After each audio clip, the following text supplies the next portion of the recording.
Davos 2024, World Economic Forum, special address by Javier Milei, President of Argentina. Good afternoon. Thank you very much. Today I am present to inform you that the Western world is facing a significant threat. It is in danger because those who are supposed to defend the values of the Western world are co-opted by a worldview that inevitably leads to socialism and consequently to poverty and economic deprivation. Unfortunately, in recent decades, motivated by some well-intentioned desires to help others and others by the desire to belong to a privileged caste, the main leaders of the Western world have abandoned the model of freedom for different versions of what we call collectivism. We are here to tell you that collectivist experiments are never the solution to the problems that afflict the citizens of the world, but rather they are their cause. Trust me, there is no one better than us Argentines to provide testimony on these two issues. When we embraced freedom in 1860, in 35 years we became the world's first dominant power. 35 years we became the first world power. While when we embraced collectivism, over the past 100 years, we saw how our citizens began to systematically impoverish themselves until they fell to the 140th position in the world. 40 in the world. But before we can have this discussion, it would be important for us to first look at the data that supports why free market capitalism is not only a possible system to end world poverty, but also the only morally desirable system to achieve it. If we consider the history of economic progress, we can see how from year zero until around 1800, the world's per capita GDP remained practically constant throughout the reference period. If one looks at a chart of the evolution of economic growth throughout human history, one would be seeing a chart with the shape of a hockey stick, an exponential function that remained constant for 90% of the time and exponentially shoots up from the 19th century. The sole exception to this stagnant history was at the end of the 15th century with America's discovery. Except for this, from year zero to 1800, global per capita GDP remained stagnant without any significant changes. Now, not only did capitalism generate an explosion of wealth from the moment it was adopted as an economic system, but if one analyzes the data, what is observed is that growth has been accelerating throughout the entire period. During the entire period between year zero and 1800, the per capita GDP growth rate remained stable at around 0.02% annually, that is, practically without growth. From 19th century, with Industrial Revolution, growth rate reaches 0.66%. Given the current rate, it would require a time span of approximately 107 years to achieve a twofold increase in per capita GDP. In 1900-1950, growth rate rises to 1.66% annually. 150, growth rate rises to 1.36% annually. We no longer need 107 years to double per capita GDP, but 66. If we take the period between 1950 and the year 2000, we can see that the growth rate was 2.1% annually, which would mean that in just 33 years, we could double the world's per capita GDP. This trend, far from stopping, remains alive even now. If we consider the period from 2000 to 2023, the growth rate increased again at 3% per year, meaning we could double our per capita GDP globally in only 23 years. Now, when studying per capita GDP from 1800 to today, what is observed is that after the Industrial Revolution, global per capita GDP multiplied by more than 15 times, generating an explosion of wealth that lifted 90% of the world's population out of poverty. We must never forget that by the year 1800, about 95% of the world's population lived in extreme poverty, while that number dropped to 5% by the year 2020, prior to the pandemic. The conclusion is obvious.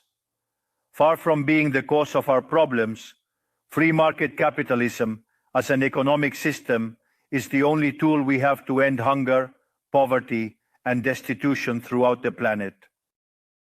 The empirical evidence is unquestionable. Therefore, as there is no doubt that free market capitalism is superior in productive terms, the left's doxa has attacked capitalism for its moral issues, for being, according to them, as its detractors say, unjust. They claim capitalism is bad because it's individualistic and collectivism is good because it's altruistic towards others.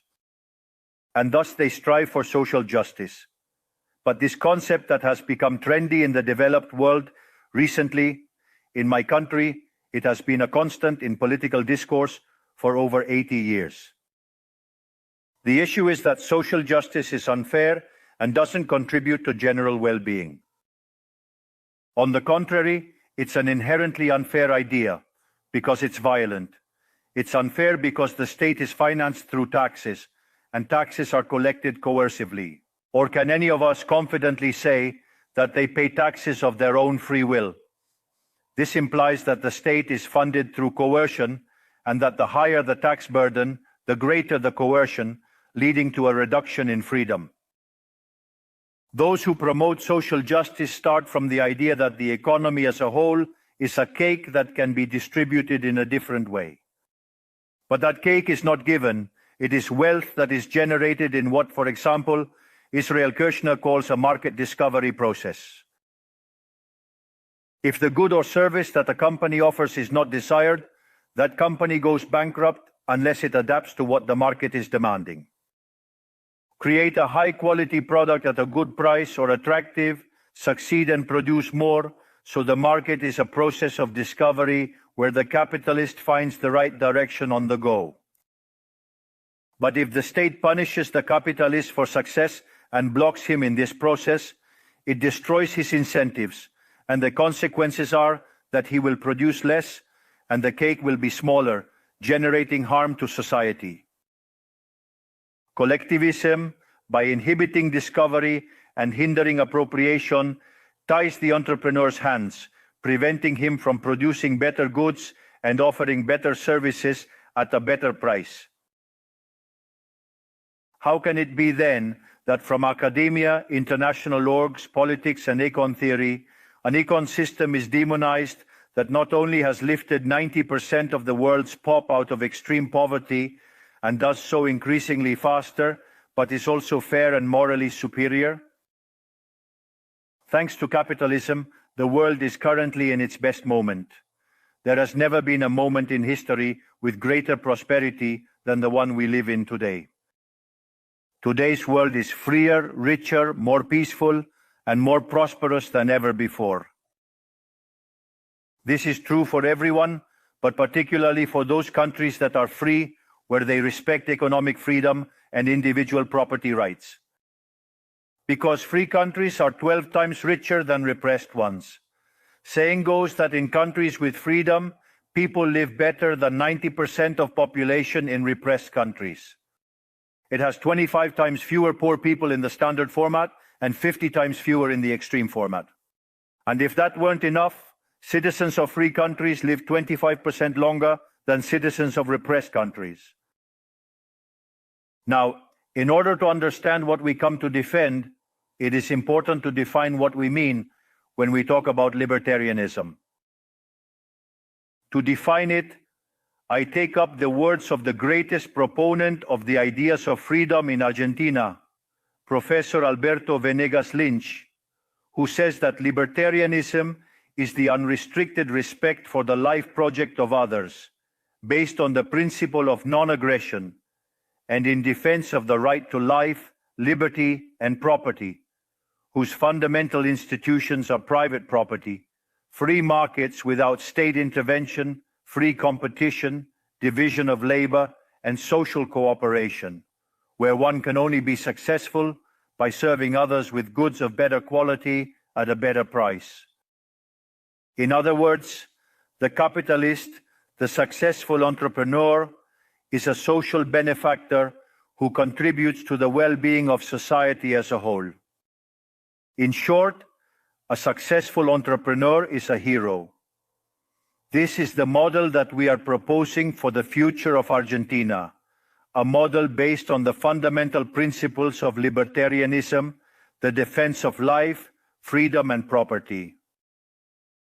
Now, if free market capitalism and economic freedom have been remarkable instruments to eradicate poverty globally, and we are presently experiencing the most favorable period in human history, it is worth inquiring why I assert that the West is in jeopardy.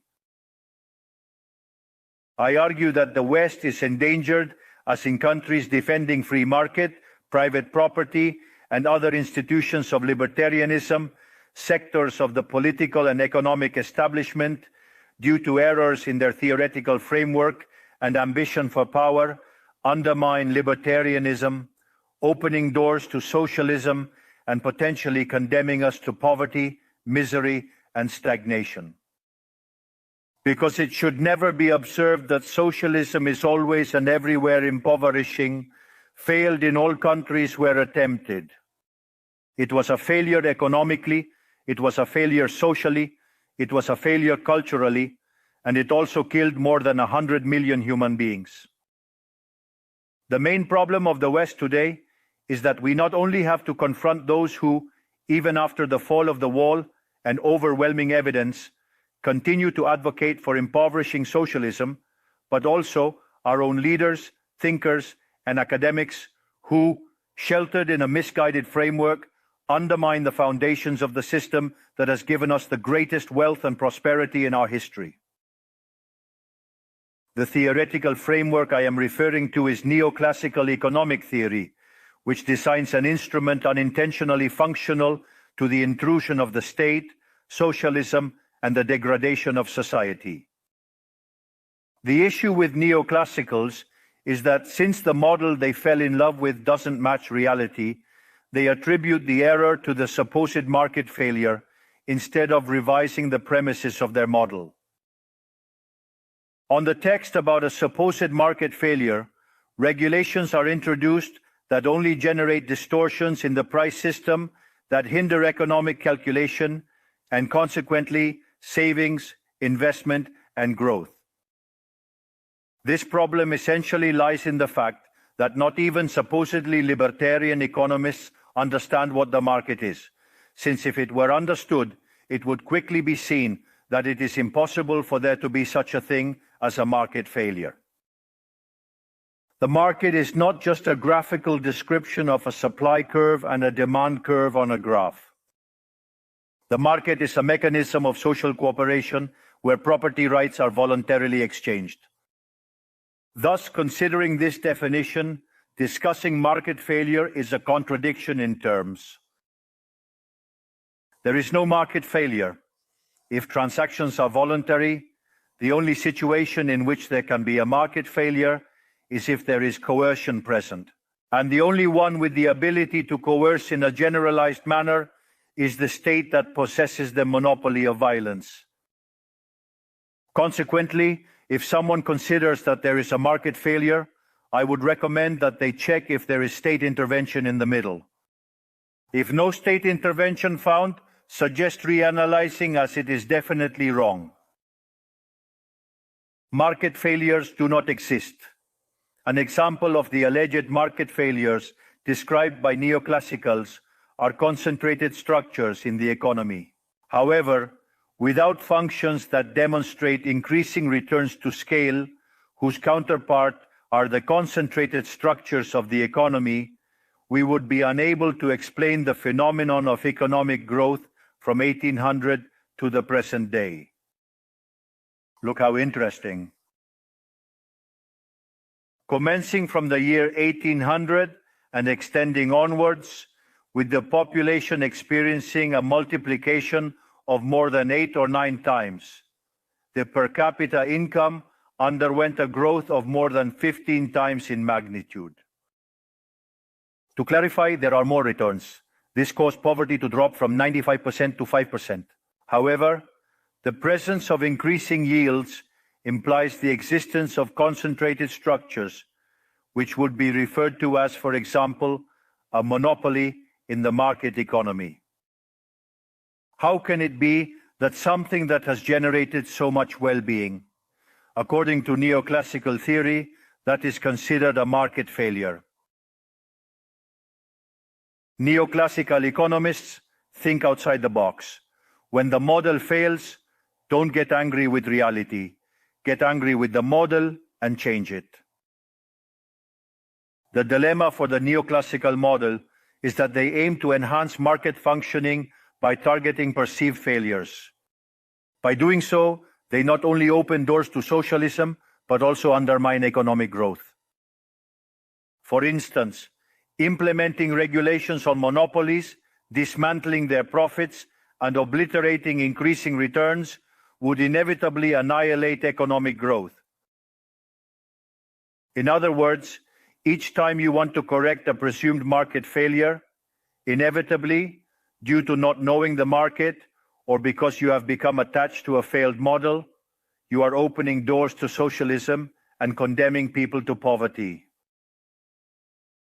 However, in the face of the theoretical demonstration that state intervention is harmful, the empirical evidence that it failed because it could not be otherwise, the solution that collectivists will propose is not greater freedom, but greater regulation, generating a downward spiral of regulations until we all become poorer and the lives of all of us depend on a bureaucrat sitting in a luxury office. Given the resounding failure of collectivist models and the undeniable advances of the free world, socialists were forced to change their agenda. They left behind the class struggle based on the economic system to replace it with other supposed social conflicts equally harmful to community life and economic growth. The first of these new battles was the ridiculous and unnatural fight between man and woman. Libertarianism already establishes equality between sexes. The cornerstone of our creed states that all men are created equal, that we all have the same unalienable rights granted by the Creator, among which are life, liberty, and property. This radical feminism agenda has led to increased state intervention, hindering the economic process. It provides jobs to bureaucrats who haven't contributed anything to society, whether through women's ministries or international organizations promoting this agenda. Another conflict that socialists pose is that of humans against nature. They argue that humans cause harm to the planet and that it must be protected at all costs, even advocating for population control mechanisms or supporting the controversial agenda of abortion rights. Unfortunately, these harmful ideas have strongly permeated our society. Neo-Marxists have managed to co-opt the common sense of the Western world. They achieved this through the appropriation of the media, culture, universities, and yes, even international organizations. The final case is very serious, as it involves institutions with huge influence on the political and economic decisions of the countries in these multilateral organizations. Fortunately, more of us dare to raise our voices, as we see that if we don't confront these ideas head-on, the only possible destiny is more state, more regulation, more socialism, more poverty, less freedom, and consequently, a worse quality of life. Unfortunately, the West has already started down this path. To many, it may sound ridiculous to suggest that the West has embraced socialism, but this view is only ridiculous if one limits themselves to the traditional economic definition of socialism, which states that it is an economic system where the state owns the means of production. In my opinion, this definition needs to be updated to reflect the current circumstances from my perspective. Today, states don't need to control means of production to control every aspect of individuals' lives. With tools such as monetary issuance, debt, subsidies, interest rate control, price controls, and regulations to correct alleged market failures, they can control the destinies of millions of human beings. This is how we have reached the point where, with different names or forms, good parts of the politically accepted offers in most Western countries are generally collectivist variants. Whether they openly declare themselves as communists, fascists, Nazis, socialists, social democrats, national socialists, Christian Democrats, Keynesians, neo-Keynesians, progressives, populists, nationalists, or globalists. In the end, there are no substantive differences. Everyone argues that the state should control all aspects of individuals' lives. All define a model contrary to the one that led humanity to the most spectacular progress in its history. We are here today to extend an invitation to the other Western countries to resume the path towards prosperity. Economic freedom, limited government, and unrestricted respect for private property are vital for economic growth.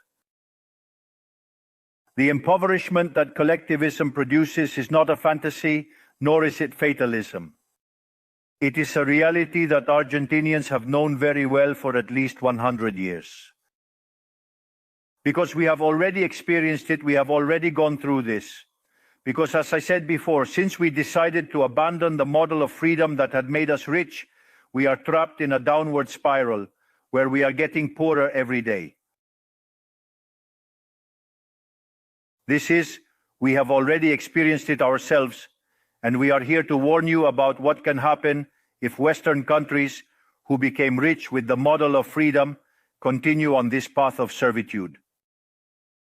The Argentine case is the empirical proof that regardless of wealth, natural resources, population capability, education level, or the amount of gold bars in the central bank's coffers, these factors do not guarantee success.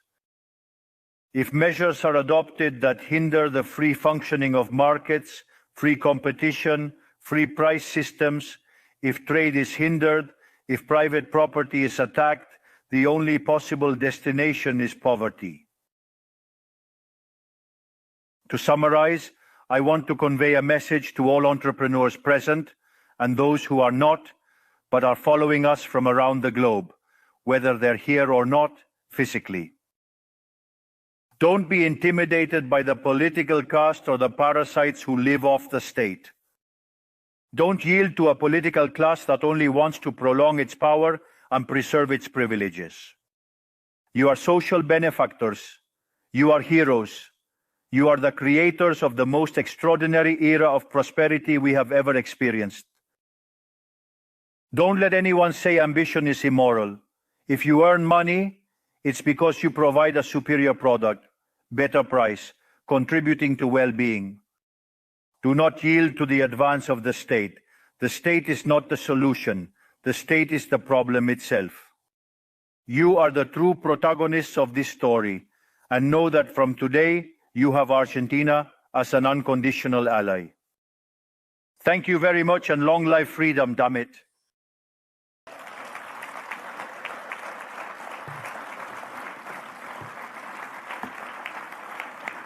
Thanks.